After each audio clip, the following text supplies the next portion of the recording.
Hi hello అందరికీ నమస్కారం. మీరు బాగున్నారా?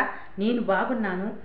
బయట ఎండలు బాగా ఉన్నాయండి. బయట ఎక్కువ తిరగకండి, ఇంట్లోనే కూర్చొని నా వీడియో చూస్తూ ఒక లైక్ కొట్టండి, షేర్ చేయండి. ఈ ఎండలకి ఇంకా ఎక్కువ చెప్తే బీపీ పెరిగేటట్టుంది. ఒక చిన్న కథ చెప్తానండి. ఒక ఆయనకి ఇద్దరు భార్యలు ఉన్నారు.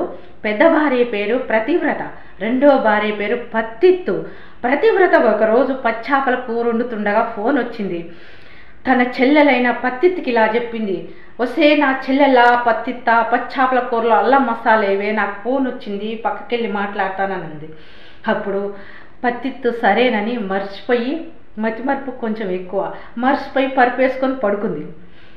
ఈలోగా వాళ్ళ మొగుడు, పట్టుకుంటే పిరికెళ్ళేని మొగుడు కేకలు పెట్టుకుంటూ వచ్చాడు. వస్తే నా పెళ్ళల్లారా పత్తిత్త ప్రతివ్రత, నాకు ఆకలేస్తుంది, పచ్చాపల కూరేసి అన్నం పెట్టవే అని కేకలేశాడు.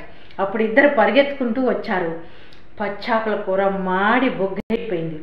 పచ్చాపల కూర మాడి బొగ్గైపోయిందని చెప్తే ఇద్దరిని పట్టుకొని తంతాడని, ఒరే పట్టుకుంటే పిరికెళ్ళేని మొగుడా, చెరువులో చేపలు పట్టేటప్పుడు చెరువుని అడిగి పట్టక రావాలి కదా, మరి నువ్వు చెరువుని అడిగి పట్టక రాలేదంట, అందుకే ఆ చెరువు వచ్చి తన చేపలన్నీ తీసుకెళ్ళింది అని చెప్పారట. అప్పుడు ఆ పిట్ట మగుడు, ఆ పట్టుకుంటే పిరికెళ్ళేని మొగుడు, అవునే నిజమే, ఈరోజు వెళ్ళి వలయగానే వెంటనే పెద్ద చేప పడింది, ఆ సంతోషంలో చెరువుని అడిగి పట్టడం మర్చిపోయాను, వచ్చేటప్పుడు చెప్పి తీసుకురావడం కూడా మర్చిపోయాను, అందువల్ల తన చేపలు తానే తీసుకెళ్ళింది కదా, మిమ్మల్ని ఏమనలేదు కదా, నాకు అంతే చాలన్నాడట. దానితో గొడవ ఏమీ లేకుండా హాయిగా మజ్జిగేసుకొని అన్నం తిన్నారు.